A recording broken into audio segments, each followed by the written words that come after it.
in Africa, they didn't teach about the period of enslavement of our people. They forbade us from speaking about it. They would kill people from speaking about that history.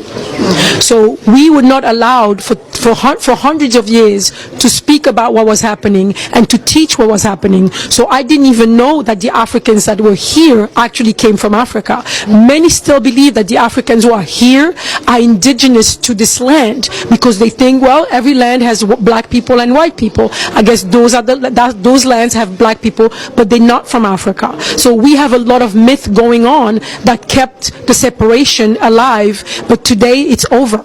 Today it's the day of reckoning. Today is the day where we say no more. Today is the day where I come to you as a ruler in Africa and come to look for my children here. In Africa, we do not have the concept of a religion per se. We do not have religion. The way we live is our religion. The way we behave, the way we respect each other, the way we respect the community, the way we respect nature and what nature provides for us is our so-called religion. Don't forget we are using foreign languages to express ourselves. So those concepts are really not concepts that comes from our own mind and own spirit. Those are foreign inherited concepts. So here we are talking about religion. Religion is about uniting people, religar. But we didn't have to unite people because we were always united from the get-go. Yes, my name is Queen Diambi, but my name in my language would be Diambi, Mukalenga Mukaji Wankashama, Wabena Chiamba, Neba kwa Mpungu, Neba kwa Luntu. I am queen of the Bakwa Luntu people of the Kasai region, and my kingdom, the Dimbelenge kingdom of the Luntu people, used to belong to the Luba, the great Luba Empire.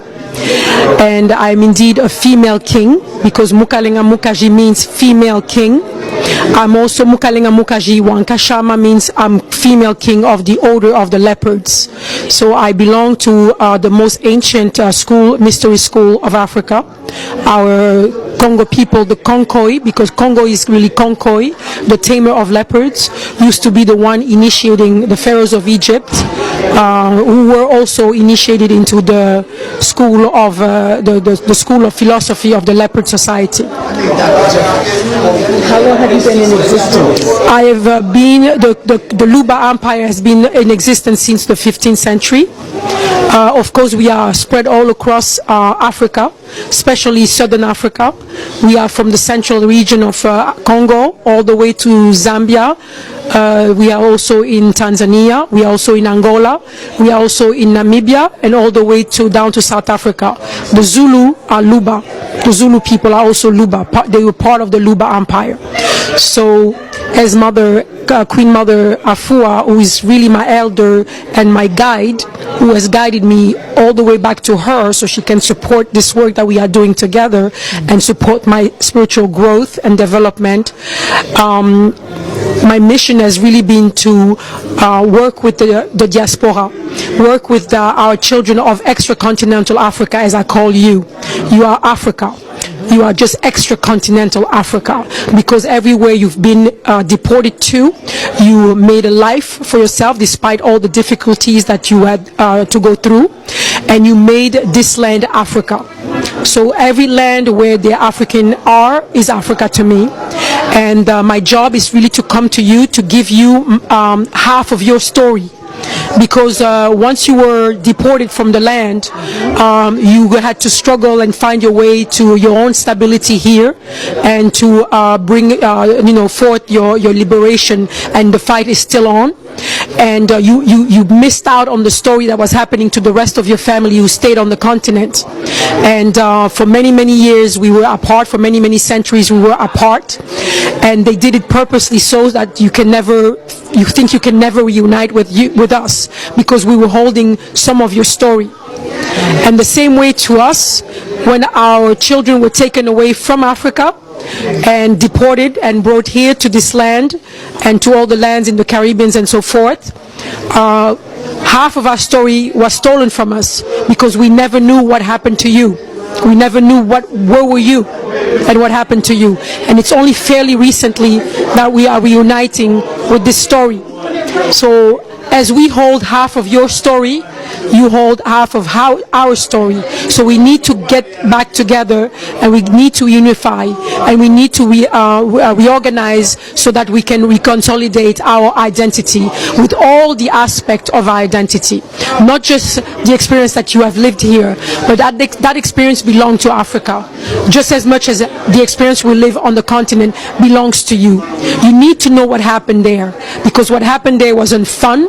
What happened there wasn't us running around with Tarzan in the jungle, just happy to be and not worrying about what happened to our children. What happened to us was that we were brutally destroyed because our family were taken away, and whatever was left of us, we were only few left, and where we were enslaved in our own land. So you have to know half of that's your story, to know what happened to your relatives who stayed on the continent. So that is the information that you need, so we can be back on around the same table, so we can get stronger, because we have hard work to do still ahead of us. So thank you. Can you talk to us about the condition of the mindset between our African brothers on the continent and us over here? Because it's like this hatred that this white man set up, and he's making it look like y'all don't love us over there, and then making us look like we don't love y'all over there. So can you talk about that? What happened to us on that? Well, this is still feeding into the spirit of division, and the spirit of division is what makes us weak, and of course our weakness is somebody else's strength. So when I grew up in Africa, they used to tell us that, you know, the Americans were the evolved Africans because they were evolved and we were the savage ones. They were evolved because they were most like the white people. They were more like westernized than we were, and they didn't like us, and we were savage to them, and they would look down upon us. And also the image that we saw on TV was very negative. Most African American that we saw, they were, you know, criminals and drug dealers and gangsters, or prostitutes when it came for women image, or you had to be really a high level athlete or a high level entertainer, and then you were okay. But the great majority of the Africans here were not, you know, doing well. So they were teaching us not to try to identify with them. So they made it seem to us like it was very dangerous for us to come here, and we will never be loved, nor will be welcome by our brothers here, because they were evolved and we were not. The other thing is that if you don't know your history, in Africa they didn't teach about the period of enslavement of our people. They forbade us from speaking about it. They would kill people from speaking about that history. So we were not allowed for hundreds of years to speak about what was happening and to teach what was happening. So I didn't even know that the Africans that were here actually came from Africa. Many still believe that the Africans who are here are indigenous to this land, because they think, well, every land has black people and white people. I guess those lands have black people, but they're not from Africa. So we have a lot of myth going on that kept the separation alive, but today it's over. Today it's the day of reckoning. Today is the day where we say no more. Today is the day where I come to you as a ruler in Africa and come to look for my children here, because all of you have Congo blood. No matter what the DNA plates say, all of you are African. Because remember, Africans, we didn't have Congo, we didn't have Ghana, we didn't have Nigeria, we didn't have South Africa, we didn't have any of that. All our land was Kama, and all of you came from Kama. All of you came from one land. We didn't have borders, we didn't have frontiers, we didn't have passports where you needed a visa to go see your brothers from another area of Africa. You could freely circulate all throughout the continent, and you could freely circulate your goods and your services all throughout the continent, and we did so. That's why you can find Luba people all the way down to South Africa, because it was one Africa. We could move freely all over the continent, and all these things that they teach us about wars between us and all the tribalism and all that, this is really a very fairly new phenomenon in Africa. This is a phenomenon that's only few hundred years old. It's not a phenomenon that's indigenous to African understanding of how to live with each other. So we are the peace people. We are the people who know about, compassion and love and peace, and how to live, to make community thrive, and also to make community thrive in the way we do not destroy nature, our mother, who is the earth. So we are here to really bond and connect with all the aspects of the African development, because you are just an expression of Africa, and you have gained in wisdom, in understanding, in knowledge, and we need you around the table to birth this new Africa that we want to birth. And it's not just for the benefit of Africa. We come with the knowledge, the know-how, the wisdom, the technology to save the planet and to make sure that humans go back in the center of what existence was meant to be. Let me ask you this. In dealing with religion, have Christianity made its way to the Congo? And I'm talking about the European Messiah, the European Christ. Is that over there, or do y'all still practice your traditions, your African customs, and your African spirituality? Christianity came to Africa with the Europeans that came to Africa first in the 15th century. So we've had the influence of Christianity ever since, and of course that before that of Islam ever before that, even 8th century. We have the Islam really influencing Africa, and Congo, just like a lot of other African countries, nowadays we are heavily influenced by Christianity and of course Muslim, and sometimes it's even a reason for us to fight among each other. So it's yet again another reason for us to be divided, using philosophies that are originally in some ways inspired by African greatness and African philosophy at the core. However, but that was definitely changed and altered to fit the needs of other cultures. Unfortunately, people who want to try practice tradition in Africa are very, very much stigmatized. They disrespected and stigmatized in many ways. However, we are still there. The people who have respect for the elders, for the tradition of our forefathers, for our cultures, we are still very much there. So although we are still being repressed, there is a force that is stronger, and there's a lot of young people, especially young people in the Congo. There is a movement of hundreds of thousands of young people who are reclaiming the ancestral heritage in their spiritual practice.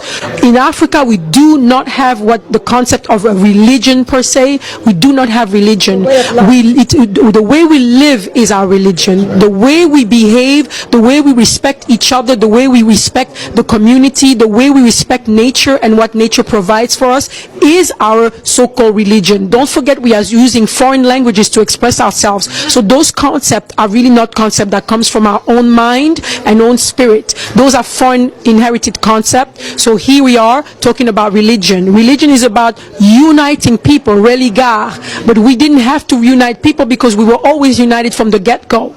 So other people that needed uniting maybe used those concepts that they borrowed from Africa, they altered in their own need, not so much to unite the people, but to dominate people.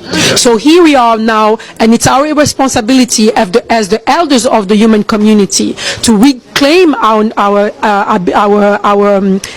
strength and to reclaim our space as the elder of the human community, so that we can now teach ourselves first, so we can grow and gain knowledge of who we are, so we can really do the job we are sent to do on this planet.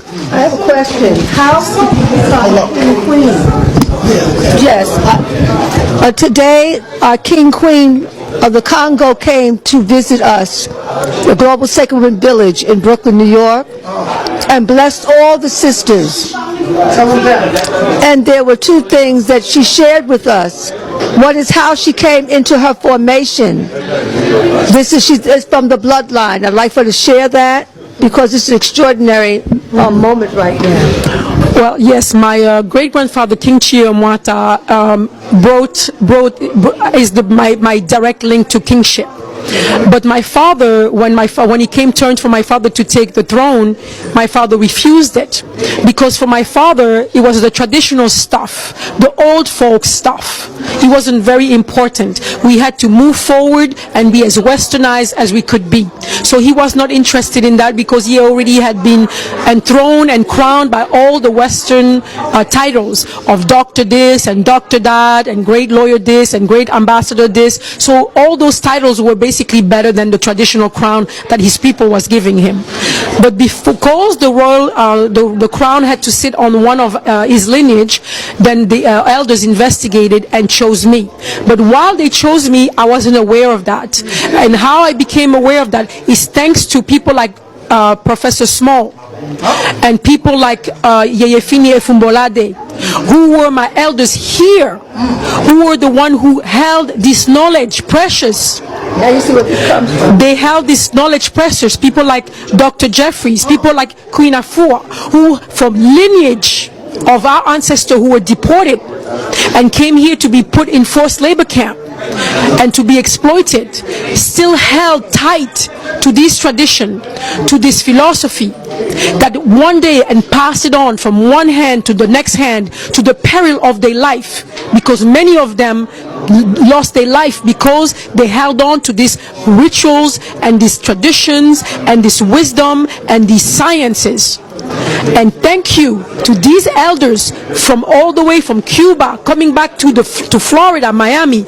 I was then taken care of by my elders here on this land to prepare me for me to go back to the Congo and claim that throne of King Queen Diambi, or female King Diambi. So this is why I say to you in there, you have to wake up, because Africa needs you to help Africa stand back on her feet, because we have been even more destroyed, because we have gone to a lot of brutal events, extermination. Congo suffered a 12 million people extermination, and that's after enslavement of our people. So about 4 million, it's estimated that about between 4 and 5 million were already taken during enslavement. So when and then another 12 million was exterminated on the ground. So this is really important for you to know, that without the work of my elders here in the United States and the ones from all the Caribbeans, from Cuba, from Panama, from all these elders that came on this side holding that wisdom in their heart and passing it on, I would not be sitting right here in front of you saying that I'm King Queen of the Congo, of the BaLuba people. So this is why you have to listen to your elders here, and you have not to have any complex as to, oh, it's not African enough. You are the best representation of what African United looks like, because in you, you have everything. You have all the tribes of Africa in one individual. All our ancestors got together to create Africa United in you. So Wakanda is no further.